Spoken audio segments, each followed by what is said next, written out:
We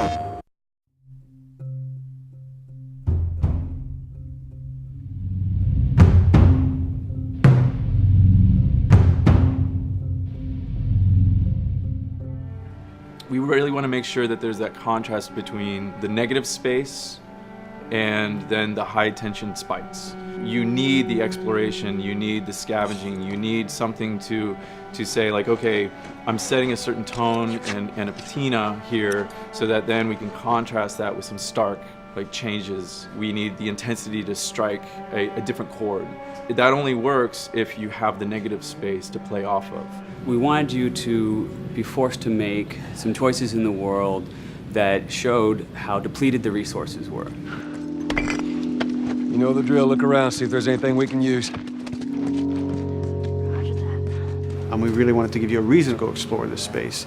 It's like, well, you need to look for supplies that will help you survive another day in this world. Throughout the world, the player finds all sorts of different pieces of items, such as rags, alcohol, bits of broken blades, bindings, and you can combine these together in different ways in order to create items that are useful for surviving in this world.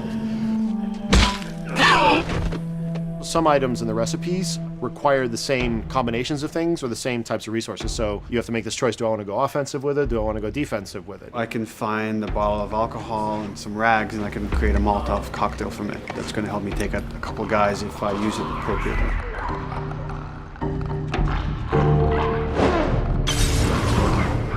Or I could use those same ingredients and craft a medkit. And that lets me kind of choose, do I want to play it more defensively and kind of have items that help me heal myself, or much more aggressively, I'm going to have items that help me kill and destroy in order to then progress and get out of this area.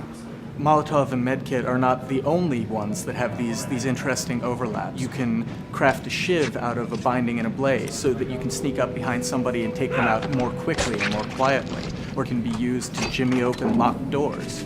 So you are expending a binding and a blade in the hopes that there's going to be something awesome on the other side of that door. Or you could craft a melee upgrade. So you might have some nails that you've picked up or a pair of scissors or something. You're going to be able to use bandages and use these things to attach them to the 2x4. So now you've got a more powerful melee weapon. This is something you're going to be able to run and take down an enemy in a single blow.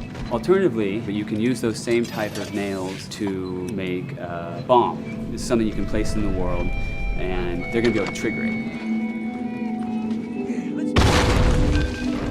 Since resources are limited, you stealth past an encounter, you're not getting the stuff that was encountered. Not just the stuff off the guys that you would have taken down, but also in terms of what's in the environment for you to scavenge.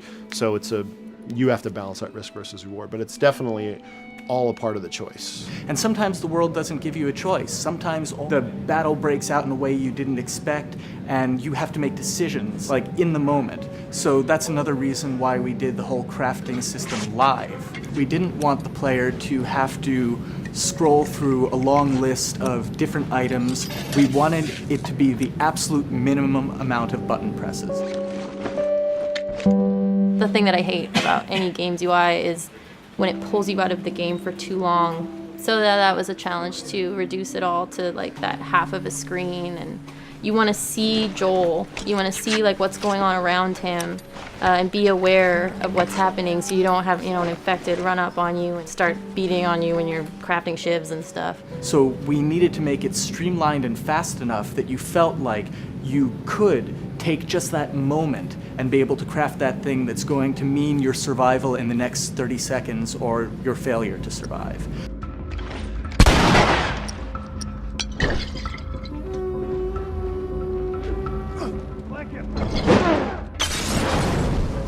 The brutality of the encounters is allowing us to reach into the tone of the survival aspect of the game.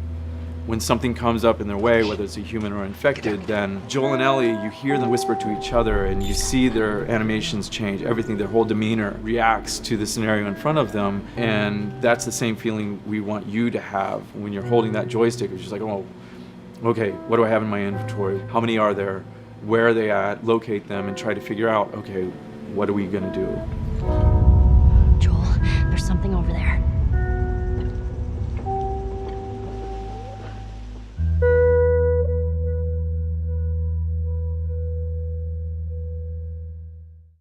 station.